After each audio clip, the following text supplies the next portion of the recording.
Hello everyone. I, Forum Patel from LG School of Law, would like to extend my warm welcome to every viewer. Friends, welcome to the sessions of the media law. Now, before we get started with the understanding of the media law, we should understand that why media as an instrument is important and how media law had a long history or rather evolution in our country. So friends, as we all know that media plays a vital role in informing the people about their surroundings, the truth and the situations that they reside in. Media law is not a term for a uniform or integrated body of law like the law of the contract or the law of the crimes. It's a mixture of the variety of the law, also of the ethics, along with the self-regulation rules which are considered to be the most important part for a working journalist and also the media industry. When this term is used, the focus has to be there on the law. The law which is there to regulate the media as an industry, it examines the limits also within which the media organizations and all the other instrument that has been falling under the media is being covered. So this is the focus of the whole media law. Now when we are talking about origin or rather history that we have of the media law in our country, we should not be going back to 10 or 20 years back time. We have to move back to the way back centuries. The law which are relevant with the media in India, it had an emergence in due course of time in a drastic manner. However, there was no press regulation until the British East India Company, which started the ruling a part of India after the Battle of the Plassey in 1757. When the newspaper in India which were published, but only Europeans' expulsion of the editor was ultimate penalty. Now, this means that media in our country has a long history way back in the 1700s. Was the censorship or licensing or criticism of the government was allowed at the time? This was introduced in Bengal in 1823 through Adams regulation. The East India Company also issued the instructions that no servant of the company should have any connection with a newspaper. The licensing part that I was talking about, it was reintroduced in 1857 by Lord Cannings and it was applied to all the kind of the publications. So friends, even in 1860 when IPC was passed as a general law, it laid down certain offences which any writer or editor or publisher must be taken care of. So that means, my friends, that media law has its root way long back in the history of our country. Now, as we all know that there are many laws that regulates the performance of media in our country. The law which are relevant to the mass media that has been there since very beginning. It is the time of the British Raj. Many laws related to the press which were enacted. Even in the post-independence time, my friends, the various government, they have tried enacting many more laws which are relevant with the media segment. Some of these laws are first Press Regulation, Indian Press Act, then Vernacular Press Act, constitutional provisions with regard to the press freedom, Official Secret Act, Press and Registration Books Act, Young Persons Act, Parliamentary Proceedings Act, Defence of India Act, Police Act, Drug and Magic Remedies Act, Cable Television Regulation Act, etc. etc. There are many more that can be counted. But friends, in this session, we shall be covering certain main laws which talks about and which rather regulates the whole concept and segment of the media. So friends, let's get started. So as you can see on the screen, my friends, we will be looking at the constitutional perspective, legal dimensions of media, which will cover media and criminal law, media and tort law, then media and legislation, along with judiciary and executive, and the journalism, of course, in which we will be talking about the Working Journalist Act. And after that, we shall be discussing about the self-regulation and other issues with regard to ethics, human rights, self-regulation versus legal regulation, and of course the issue with regard to the foreign print media's entry in our country. Now you must be wondering, why am I starting with media and criminal law rather than starting with the constitution perspective? Friends, Constitution of India is the basic law upon which all the other laws are relying. So, when we will be done studying all the laws with regard to regulation of the media segment through different laws, we shall be having a very wider perspective and a clue about what constitutional aspect with regard to media law that we were talking about. So friends, with this, we shall be starting with media and criminal law. As we all know that while the Constitution provides the guarantee of the freedom of speech and expression which is exercised by media, the criminal law enforces certain restrictions upon that freedom for the protection of the social or the group or interest of the public at large. When we are talking about the restrictions, how can we forget Article 19 subclause 2 which provides reasonable restrictions upon the freedoms that has been enshrined under Article 19 subclause 1. Even media people are abide by the law to follow certain rules. They are under the radar of the law to look into the check and balance of the society while they are doing their roles. Even their freedom of speech and expressions, my friend, while doing their job cannot be extended to be committed or to be the commission or to allow the commission of the crime such as sedition or defamation, etc. etc. So when we are talking about the criminal law and media, we shall be having a wider perspective and we can divide this whole topic into three-dimensional aspects. Defamation, sedition and obscenity, my friends. So let's get started with the concept of the defamation under the criminal law. So friends, journalist who defames is liable both in civil and criminal law. Section 499 of the IPC defines the defamation term. It states that whosoever by words either spoken or intended to be read or by sign or by visible representations makes or publics any imputation concerning any person intending to harm or knowing to having the reason to believe that such person is said except in cases hereinafter accepted to defame that person. Now friends, it is very important to note that in this section, the word makes or publishes has been interpreted supplementary to each other. If a person merely writes out a defamatory matter but does not publish the same, then it will not be counted as a defamation. But the word makes refers to the originator of the imputations, my friend. In Lingam Gowda versus Basant Gowda Patil case, as you can see on the screen, it was stated and held by the court that if one repeats, another writes a libel and a third approves what is written, then they all are the makers of it. Then they all who have concurred and assent to do the same act which is unlawful would be held guilty for the same. That means, my friend, the person who is not only writing but who is also approving would also be considered as the guilty person in that case. So that means, my friends, that the publisher of a newspaper is also responsible for the defamatory matter which is published in such paper, whether he knows the content of such paper or not. That would not be of the consideration. The editor of the journal is in no better position than any other ordinary subject with regard to the liability for libel. He is bound to take the due care and cautions to make the libelous statement. It was held in the Balasubramania Mudaralya versus Rajagopal Pondicherry. When we are talking about the section 499 of the IPC, that means the person who defames another person have done it with the intention to harm, or rather knowing to have believed that such imputation will harm the reputation. That means, my friend, that the intention to harm, that would become a very important aspect and segment when we are deciding the defamation as a crime.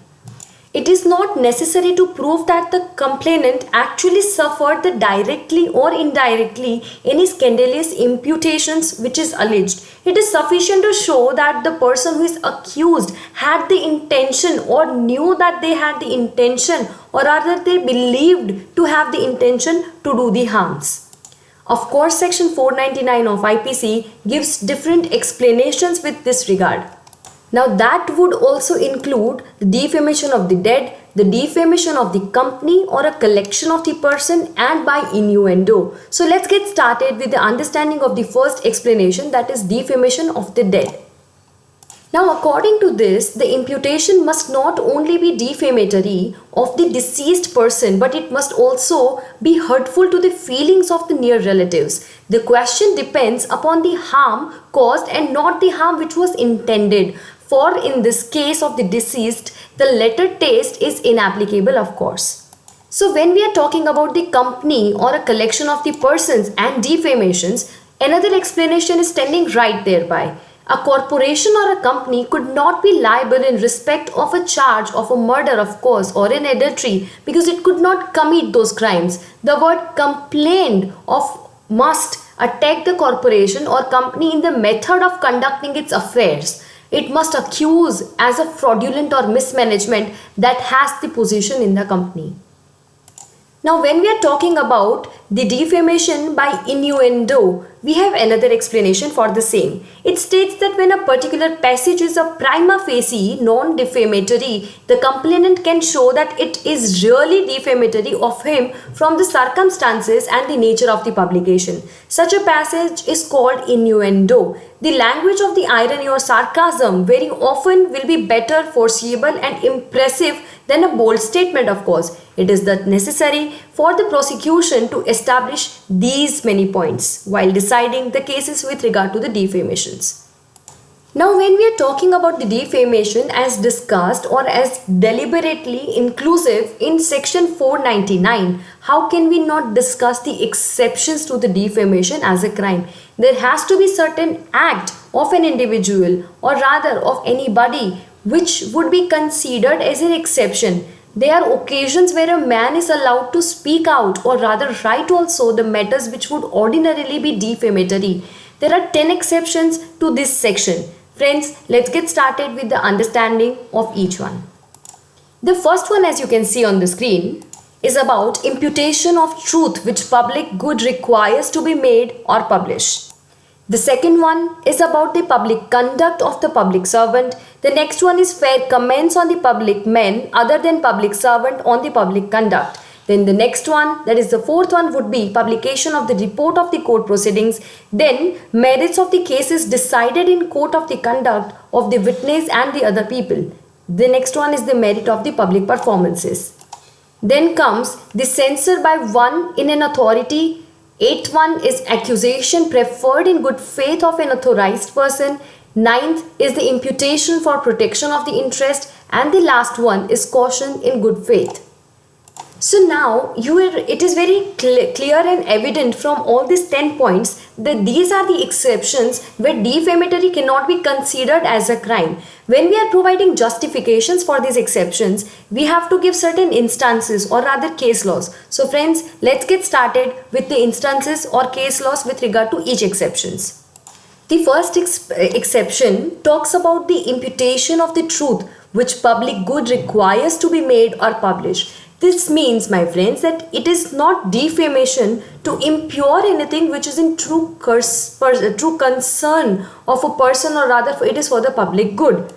It is also important to note that the truth of any defamatory word, if pleaded, is a complete defense in civil proceeding if the words were published in the spitefully or maliciously manner. The law takes the view that it should not allow a plaintiff to recover the damages for an injury to his character or reputation which he either does or not have it in possession.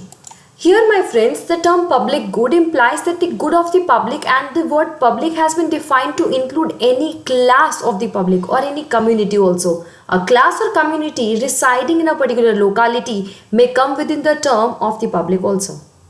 Even the first law commission under the Macaulay recommended that the truth itself ought to be recognized as a valid defense in all the cases, but the legislature refuses to accept it also. So, this is how we can have an explanation about the first exception to the defamation as a crime. The second one, my friend, is about the public conduct of a public servant. That means that it is not defamation to express in good faith any opinion, whether in respect of the conduct of a public servant in the discharge of his public function or respecting his character, so far as that character appears in that conduct and no further.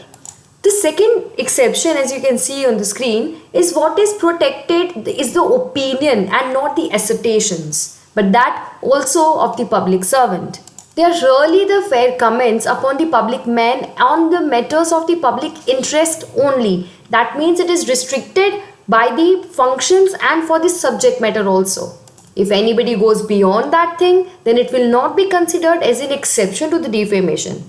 So when we are talking about the third exception, which is fair comments on the public men other than public servant of the public conduct, it is important to note that it is not defamation to express in good faith any opinion, whether in respect of the conduct of any public servant, touching any public question, or with regard to his character also. So far, his character appears in that conduct and no further, which is allowed.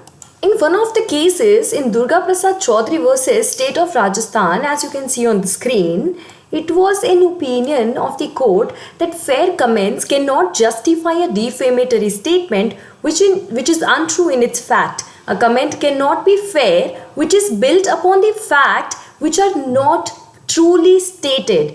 That means that if the statements which has been given is not true in its nature, or rather if it is not fair comment, or if it is not represented as a fair comment, then my friends, that cannot be considered as an exception under the defamation. The fourth exception on the screen, as you can see, is about the publications of the report of court proceedings. It is not defamation to publish a substantially true report of the proceedings of a court or justice, or of the result of any such proceedings.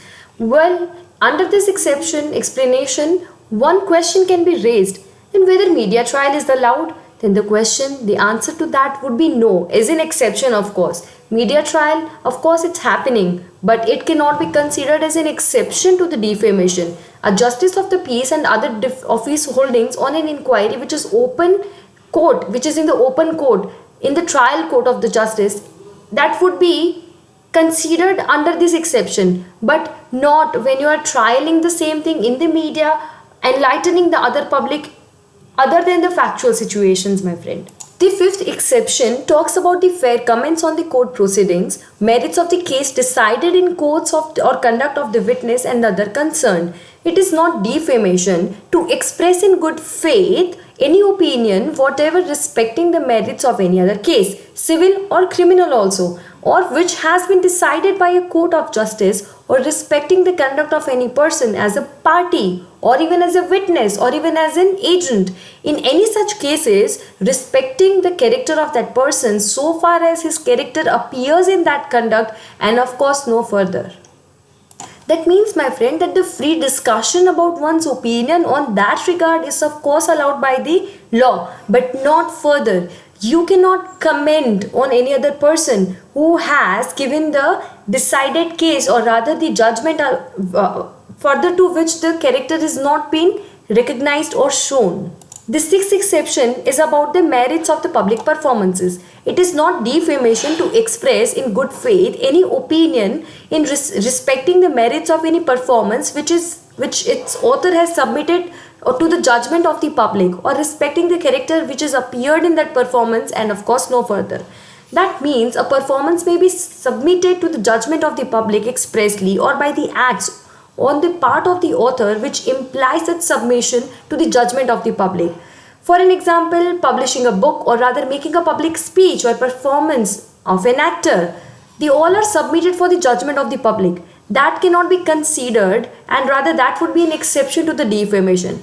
So these are the 6 defamatory exceptions. Let's not forget to note that good faith under this 6th exception is required, not logical infallibility but due care and attention also.